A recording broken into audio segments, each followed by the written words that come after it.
story time with the Shabbat Shalom message with scripture. So let's get into it. Story time.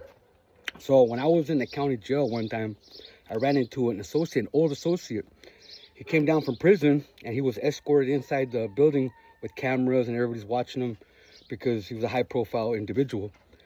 And he came to my cell, and he used to come to my cell on his breaks, on his when he used to let him out of the total confinement, the hole.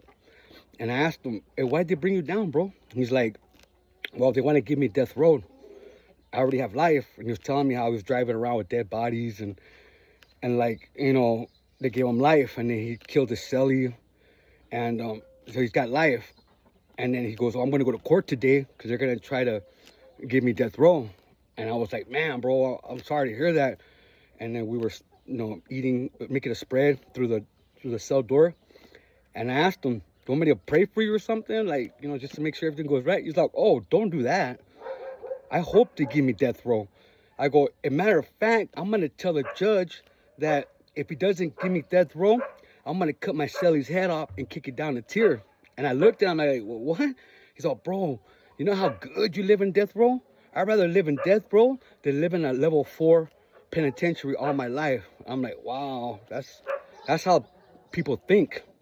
We have to be careful how we associate with people that have that kind of thinking, because they don't value anything but comfortability and taking other people's lives just like that. It happens just like that, because I know him from prison, and I seen him do a lot of bad things to people personally, right? Even asked him about it. I'll share that in a different story. But yeah, so some people are quick to cause violence in a heartbeat. But Shabbat Shalom. That was the story time about when you're in jail and prison, how people who are on death row, old associates of mine, how they, you know, I mean, he's already doing life, right? He wants to live better. In death row, they live better. So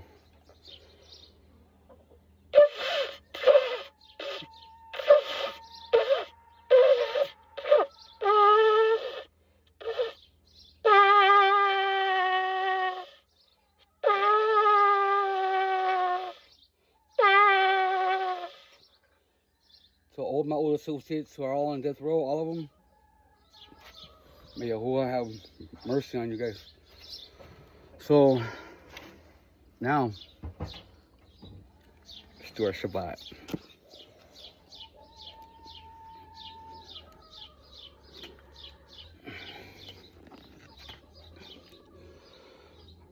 Telehim, Psalms 53 says, "The fool said in his heart, there is no Elohim.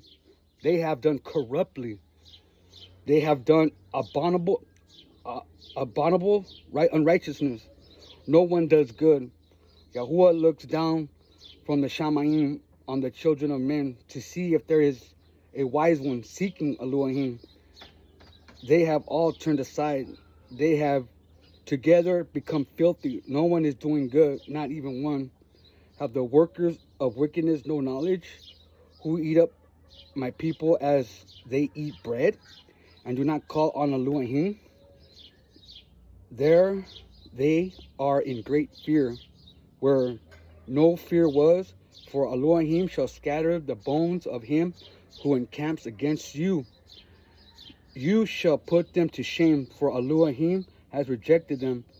Oh, that the deliverance of Yasharel would be given out of Tision, when Elohim turned back the captivity of his people. Let Jacob rejoice, let Israel be glad." So Baruch Haba Bashem Yahuwah. Shabbat Shalom, Shabbat Shalom. Enjoy the rest of your day. I am. And I'm going to do a couple of more videos on some this book from a brother wrote about breaking down our walk with the Master. So we did it. I did it. Shabbat Shalom. Enjoy your day, and be kind to yourself and be kind to others, okay? Shalom, shalom.